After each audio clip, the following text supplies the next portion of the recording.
Welcome to the Land to Lots podcast, powered by Launch Development Finance Advisors. And now your host, Carter Froelich. Hello, everybody, and welcome to another episode of the Land to Lots podcast. And today we're going to be doing something a little different. Pam Jiss, a principal in our Arizona office, is going to be interviewing me on the Fields to Fortune book.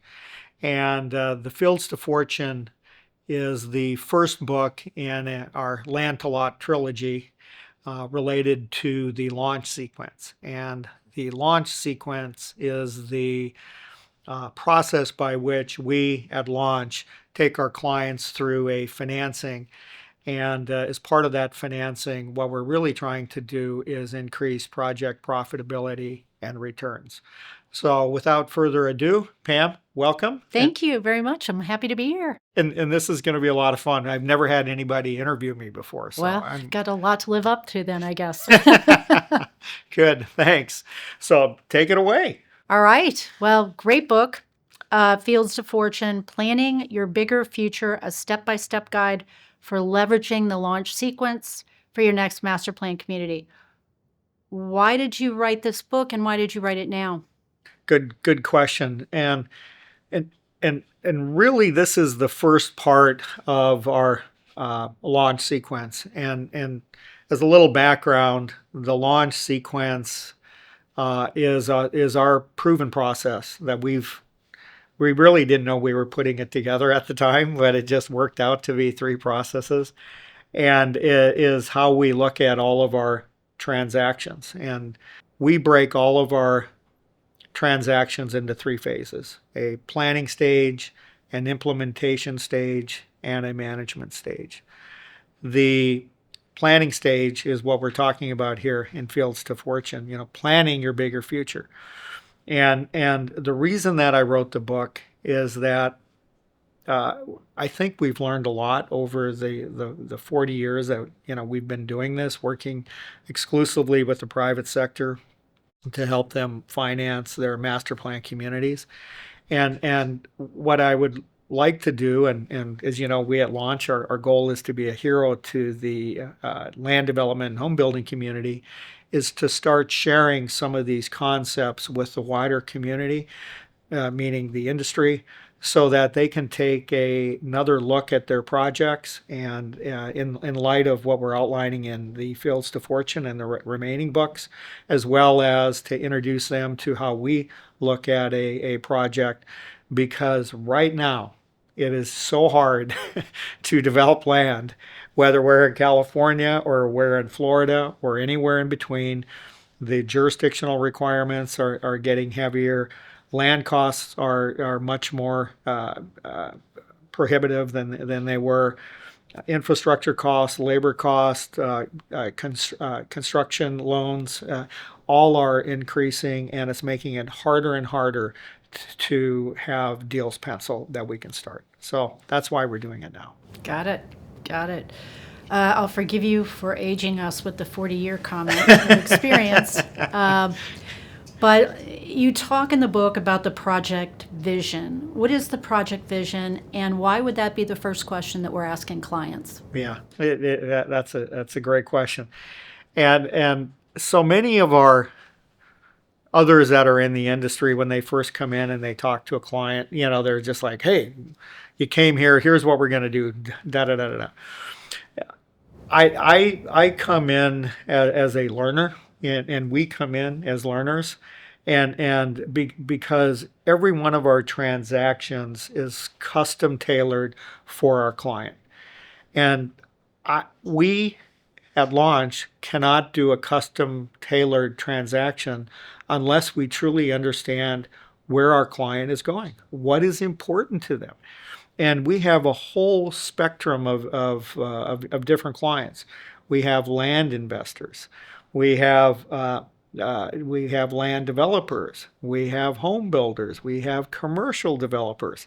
And all of these individuals have different business plans in terms of what they're going to be doing or what they would like to accomplish. And so first and foremost, we want to understand, where are you going? So we ask the question, the project vision. Where are you going, and what do you have to have accomplish within a 3-year period for you to feel like we've accomplished the goals specific to your project? And then we sit back and we listen and let our clients tell us where they want to go and why they want to go there. Right. And the return factor question, we talk about that in the book. Can you talk about what that is and how the answer to, or how the response from a client would impact the financing that you might suggest? Yeah. So once we ask the project vision, meaning where does our client want to go? We understand that. Then the next question, assuming we're dealing with somebody that will actually be developing the property, we ask what we call the return factor question, which is, Mr. or Mrs. Developer, which is more important to you? To receive the largest amount of reimbursements or financing or dollars over time, or which would be the nominal dollar driven, or alternatively, are you more interested in impacting your IRR, meaning you want those dollars coming into your pro forma sooner rather than later? And generally our clients will say, yes, I want both of those. And we say, no, you have to pick one. Are you nominal dollar driven or are you IRR driven? Because the answer to that question will dictate what avenue we're going to be emphasizing more in our financing. Meaning, are we trying to bring in the money faster, which has different connotations to it, or are we trying to bring in the largest amount of money over time, which is a whole nother type of financing that we're solving for. But the client needs to tell us which is most important to them so that we can outline and plan for that type of financing. We talk a lot in the office about the DOS conversation, and you spend some time talking about that in the book. Can you talk about the project DOS conversation that you have with clients and how that impacts the structure of a financing that we would put together? Yeah. And so the DOS conversation, I owe that entirely. That's Dan Sullivan of the Strategic Coach. That's his and the Strategic Coach's, one of their trademark questions. And DOS stands for dangers, opportunities, and strengths. And being a member of the Strategic Coach for a number of years and just really appreciating my involvement with Dan and the Strategic Coach, we took that concept and we're just folding it into dangers, opportunities, and strengths related to a master plan, a residential community, and as well as the strengths that our clients bring to the table. So once we've understand the project vision, once we understand what's most important to our clients, meaning are they nominal dollar driven, are they IRR driven, then we say, great, what are the biggest challenges that you're facing today to get you to that project vision? Then again, we just sit back and we start taking notes. And those dangers may vary depending upon where we're at, the experience of the developer, the size of the project, but they can include everything from, well, we don't have water, which is a big problem. How are we going to solve that? It may be that, we have topography that's going, it's both a good thing and it's also a bad thing because it's going to be a higher cost to develop. We may have to bring up a lot of off-site improvements, water, sewer, roadways. It could be that the jurisdiction's very hard to work with. I mean, there's a myriad of different challenges that go into developing a master plan community. To the extent that we are brought in sooner into the process and we understand what those challenges are, we can start to identify how we might be of service and how to our clients, who we might recommend to our clients, as far as engineers, contractors, attorneys, etc., that they can bring in to help with overcoming these challenges. But I'll get into and wrap that up once we have a clearer picture. So those are a lot of the D's or the dangers. The opportunities are what are the opportunities that your project has that other projects in the area may not have. And here again, we just sit back and start taking notes. Opportunities may include we're in the great school district. We have water. We have we don't have a big we don't have to bring up big utilities. We have a cooperative jurisdiction to work with. We've got the lowest tax rate in the county. Here again, a myriad of different things that make a project special, and we need to know those things. And then last but not least, we get into the strengths. What are the strengths of your company? What is your development experience? Who do you have on your team? Who are your consultants? And what is your land plan? Because what we like to do after going through all the dangers and opportunities, we like to be able to provide our clients with confidence that they have the ability to achieve their project vision. So we like to end the conversation on a positive note, just letting them know that, hey, you've got a lot going for you. We can assist you to get to your project vision. That's all very interesting. We've been through the DOS, we've been through the project vision, we've received all this great feedback from the client. What do we then do with all that information that we've received? Yeah, and here again, good question. Man, you're good. Who knew? So the reason we're getting all of this information is because we need to know where we're going. And like Yogi Berra said, if you don't know where you're going, you may get there. And so I want to know exactly where we're going. And with all of these crumbs, I equate it to taking a cross or a jigsaw puzzle and dumping all of these pieces onto the table. And now we're starting to move these pieces together to understand, based on our client's vision, return factor, question, the project DOS conversation. Okay, this is looking like a castle on a lake. Here are some pieces. I get it. Because with this information, if we are early enough in the process, we want to start to take our financing plan, obviously, which we're going to be talking about with our client, and we're going to get into some more of the aspects of that, but start putting favorable language into annexation agreements, development agreements, district financing agreements. It really depends on where we are. The sooner we get involved in the process, the sooner we're able to influence the outcome of some of these negotiations. And I always believe that financings are won every battle's won before it's fought, and the financings are always won with words in agreements. Meaning we are entering into an agreement with a jurisdiction that outlines the understanding, and the understanding that we're trying to put into, and we're really pretty good at, is to create certainty and flexibility. Certainty that the jurisdictions or the districts are going to do what we need them to do when we need them to do it.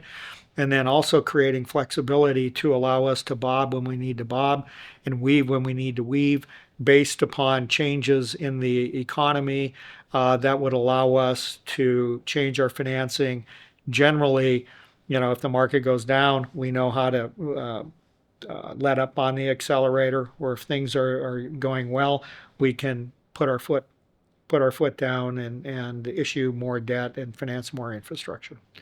So that's where we can have the biggest impact, is getting involved early and getting those and getting that favorable financing language into the various agreements. It's critical.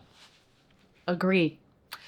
The book then talks about eligible costs and a fee analysis. Can you talk a little bit about that and how that's going to impact the outcome of a finance plan? Yep. And many times, and here again, the different levels of experience with our clients, but they'll say, hey, I got $60 million worth of costs, and can you finance everything? And the answer is no. It's always no. And what we do with special districts in particular, it's not going to solve all your problems, but it's better than a kick in the head. And I'm being a little facetious. So the next step is to take a look at an opinion of probable costs, engineers' cost estimates related to the project, related to the phasing of their project. And then what I like to do also is to have our clients give us their pro forma, because a lot of what they tell us doesn't line up with their pro forma. And as you know, we're kind of accountants at heart. We like to make sure that that which they're telling us lines up with their pro forma, because oftentimes they don't.